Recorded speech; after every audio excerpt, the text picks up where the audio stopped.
Good morning, welcome back to my channel Sumish ক্রিয়েশনে সবাইকে স্বাগত। আশা করছি সবাই ভালো আছো, সুস্থ আছো। আমরাও রয়েছি। আরও একটা নতুন দিন, আরও একটা নতুন সকাল। সবাইকে অনেক অনেক ভালোবাসা জানিয়ে, সদাপ্রভুকে অনেক অনেক ধন্যবাদ জানিয়ে আজকের ব্লগটা শুরু করেছি তোমাদেরকে সঙ্গে করে নিয়ে।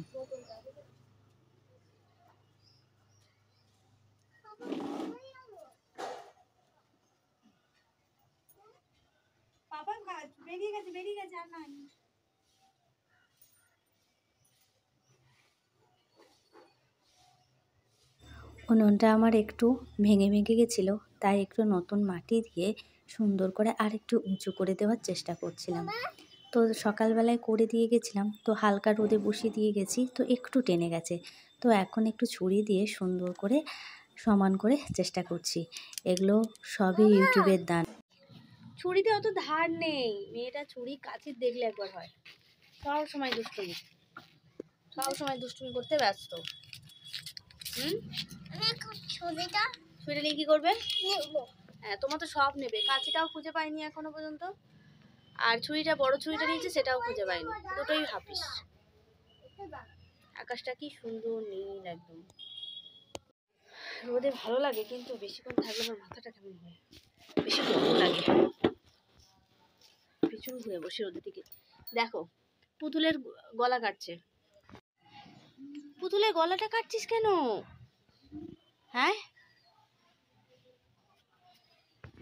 ওই নেল পালিশটা কালকের কিনে তবে ছেড়েছে। এত কান্না রাস্তার মধ্যে, মানে আগের দিনেও খুব কাঁদছিল, দিইনি ইচ্ছাকৃত। বলেছিলাম পরে কিনে দেবো, বেড়াতে যাওয়ার আগে। না, ওর এখনই লাগবে। পালং শাক গাছগুলো বেশ একটু বড় বড় হয়েছে, ওটাও একটু বড় বড় হয়েছে। বালতিতে সব কাঁচা নিয়ে এসেছি, এখনো কাচতে হবে।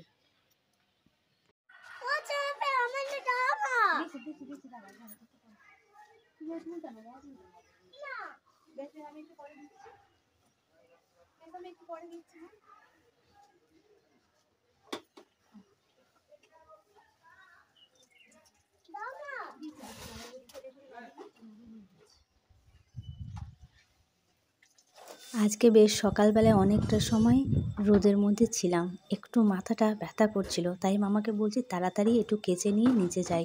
বেশিক্ষণ রোদে থাকলে না মাথাটা টিপটিপ করতে শুরু করে দেয়, কেমন যেন মনে হয় আনচান করছে শরীরটা।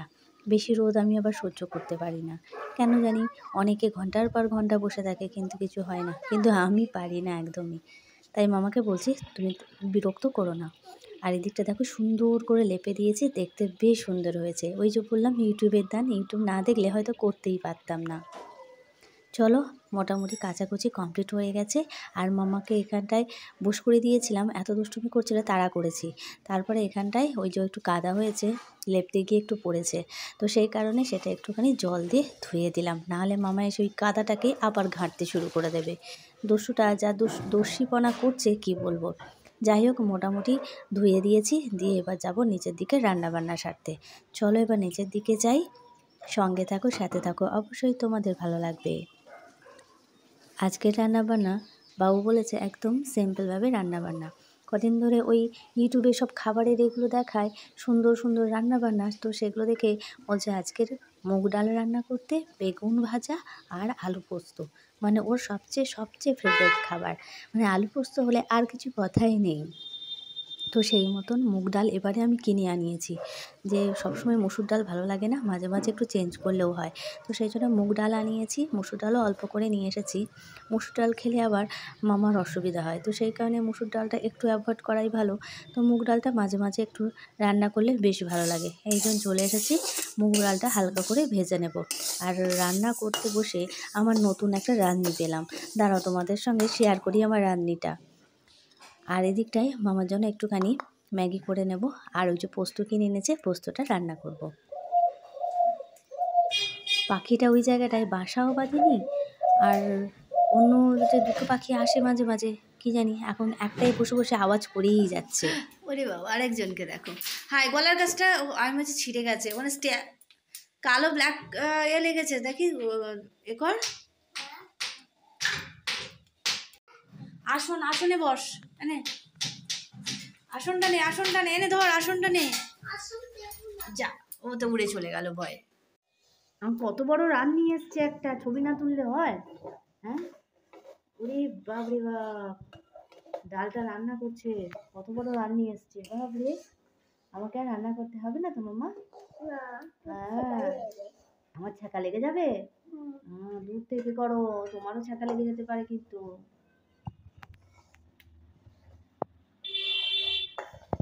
বেশ, ছেড়ে দাও, আর না, ব্যাস ছেড়ে দাও ছেড়ে দাও ছেড়ে দাও।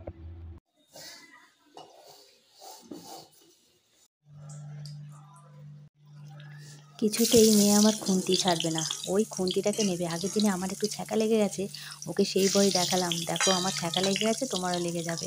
যাই হোক, অনেক কষ্টে ওর কাছ থেকে নিয়ে নিলাম। তারপরে এই যে বেগুন ভাজা, ডাল তো হয়ে গেছে, এদিকটায় বেগুন ভাজা করে নিই, তারপরে পোস্তটা বসাবো। তো বেগুন ভাজাটা দেখতে কি সুন্দর লাগছে। ফিরে এলাম একদম বিকালবেলায়, অনেকটাই বেলা হয়ে গেছিলো, পাখিটা উড়ে গেল সেটাই দেখছি। এদিকে জামা কাপড়গুলো সব শুকনো হয়ে গেছে, তো এগুলোই সুন্দর করে গুছিয়ে নেব। তো ব্লগটা বেশি বড় করি না, ছোট করেই করার চেষ্টা করি, যাতে আমাদের বন্ধুদের বেশি দেখতে অধৈর্য না হয়। তো সেই কারণেই সেই দিকটা লক্ষ্য রেখে আমি ছোট ছোটই করি, বেশ ভালোও লাগে, আর অল্প সময়ের মধ্যে আমার এডিটিং করাটাও হয়ে যায়। সব দিকই মোটামুটি ঠিক আছে। যাই হোক বন্ধুরা, আজকের ব্লগটা এই পর্যন্তই। ফিরে আসবো আরও একটা সুন্দর ব্লগ তোমাদেরকে উপহার দেওয়ার জন্য। ভালো লাগলে অবশ্যই পাশে থেকো। টাটা বন্ধুরা।